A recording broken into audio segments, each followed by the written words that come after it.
गुलाबी परी और भयानक चुड़ैल। परीलोक में एक रिया नाम की परी रहती थी। वह बहुत सुंदर और सुशील थी। उसको गुलाबी फूल और गुलाबी कपड़े पहनना बहुत पसंद था। वह मेकअप भी गुलाबी रंग का ही करना पसंद करती थी।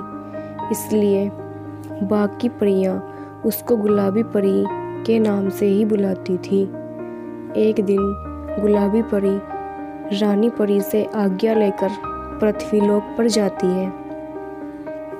वह देखती है कि वहाँ के लोग बहुत डरे हुए हैं और इधर उधर भाग रहे हैं। एक माँ अपने बच्चे से कह रही थी, जल्दी चलो बेटा, भयानक चुड़ैल आने वाली है। तभी वहाँ भयानक चुड़ैल आ जाती है। चुड़ैल देखते ही कि वहाँ पर कोई भी नहीं होता, उसे एक पंडित जी आते हुए दिखाई देते हैं। वो खुश होकर बोलती है, चलो एक शिकार तो मिला। चुड़ैल पंडित जी के पास जाकर कहती है, कहाँ से आ रहे हो? पंडित जी कहते हैं, मैं दुर्गा माता की कथा कहकर वापस आ रहा हूँ। चुड़ैल हंसते हुए कहती है, अब मेरी गुफा में कथा करना। पंडित जी कहते हैं, मुझे छोड़ दो।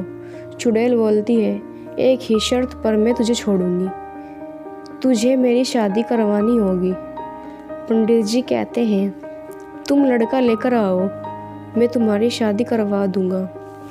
चुड़ैल लड़का लाने का कहकर वहाँ से चली जाती है। फिर गुलाबी परी पंडित जी से आकर पूछती है कि वह चुड़ैल आपसे क्या कह रही थी। पंडित जी उसको सारी बात बताते हैं। गुलाबी परी उनको बोलती है, अब यह चुड़ैल किसी को परेशान नहीं करेगी।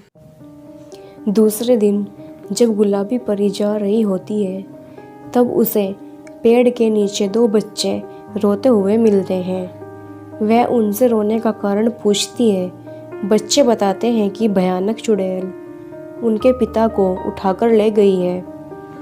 आप हमारे पिता को वापस ला दीजिए।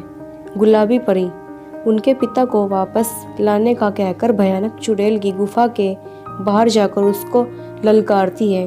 भयानक चुड़ैल गुफा से बाहर आती है और कहती है, परी तू यहाँ क्यों मरने आई है? गुलाबी परी उसको बोलती है, आज मैं तुझे अच्छा मज़ा चखाऊंगी। वह अपनी छड़ी से उस पर वार करती है, जिससे चुड़ैल गुफा से टकराकर गिर जाती है, पर वो तेजी से उठती है और परी पर वार करती है, जिससे परी कमज़ोर पड़ जाती है। फिर गुलाबी परी अपनी जादुई छड़ी से कोई मंत्र पढ़कर चुड़ैल पर फेंकती है। तब परी उसको बोलती है, तुमने जितने भी लोगों को कैद किया हुआ है उनको मुक्त करो। चुड़ैल पस्त हो जाती है। तब परी उसको बोलती है, तुमने जितने भी लोगों को कैद किया हुआ है उनको मुक्त करो। भयानक चुड़ैल उन सभी लोगों को छोड़ देती है, पर वो गुलाबी परी से कहती है, तुम मेरी शादी करवा दो। तब गुलाबी परी मंद मंद मुस्कुराने लगती है।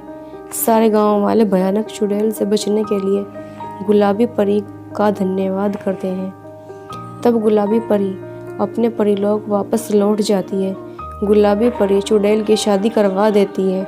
अब चुड़ैल अच्छी बन जाती है। सब खुशी खुशी रहने लगते हैं।